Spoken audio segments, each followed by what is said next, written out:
Hey y'all, welcome or welcome back to my channel. I am Alika and today we are talking about Granger's Drew Collins University series.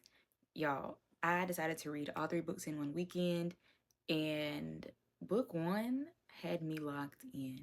Like, I'm not normally a multi-POV girly, but this series, I am for it. So now, book 1 is Secret World of Maggie Gray. We meet Maggie and she has no clue that any of this magic stuff exists.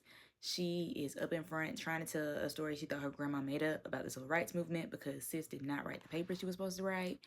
And then from there, it just devolves into so much. We meet Asha, who is a siren that hates water. We meet Quan, who is a talking black cat. We meet Susie, who is trying to be a high priestess for lots of reasons that she doesn't really want to tell us. We meet Hillary, who is Susie's roommate. And then we meet Isis, who is a water nymph. There is so much going on in this book, y'all. And I mean that in the best way. The way that Granger writes, like, it does really good for my brain because it's just like one continuous stream of consciousness. So like even across characters, like you're still in the same time period. It's just literally like the story is just moving, but you're seeing it from different people's point of views as the story moves. And I really like that. So book 1 was super good. I absolutely loved it. I'm locked in. Like I'm literally about to go and start book 2 and then we'll come back and talk about book 2. Okay, y'all, so I finished book 2 and I still got questions. But we got to see the first family. We got to meet Bellamy.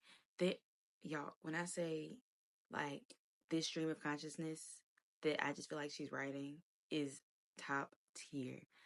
This is one of the best fantasy series that I have read, like, ever. I'm so obsessed with Isis and Quan, whether they get their shit together. Maggie and Namir, like, please.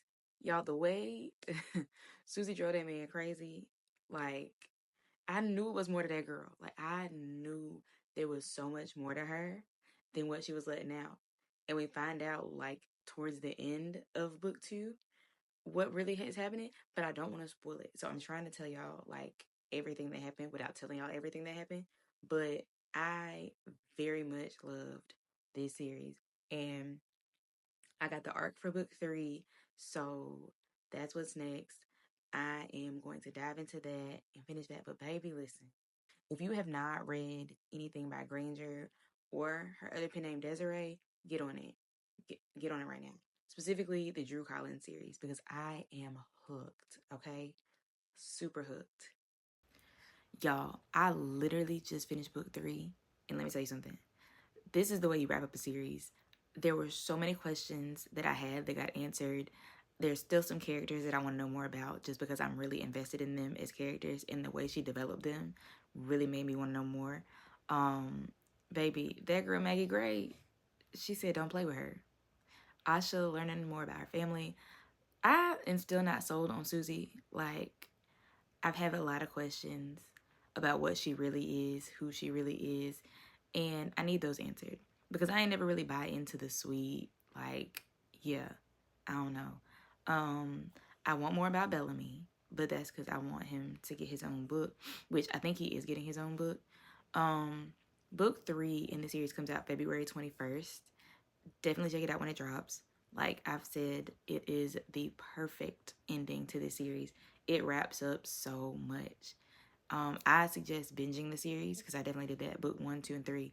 I started Friday and I literally just finished. Like, closed the book, turned the camera on, just finished. Yeah. Granger did her big one with the series. I definitely want all of these books on my shelf. I'm really, really sad that I'm not gonna get to meet her. Like, very sad about it. But we're gonna figure it out. We're gonna find a way. But yeah. Definitely check out The Secret World of Maggie Gray. Definitely check out First Family. And when a Wolf Loves the Moon drops on February 21st, get it. Because, baby, that book, I can't wait for y'all to read it. And let me know in the comments when you read it. Y'all already know what it is. Bye.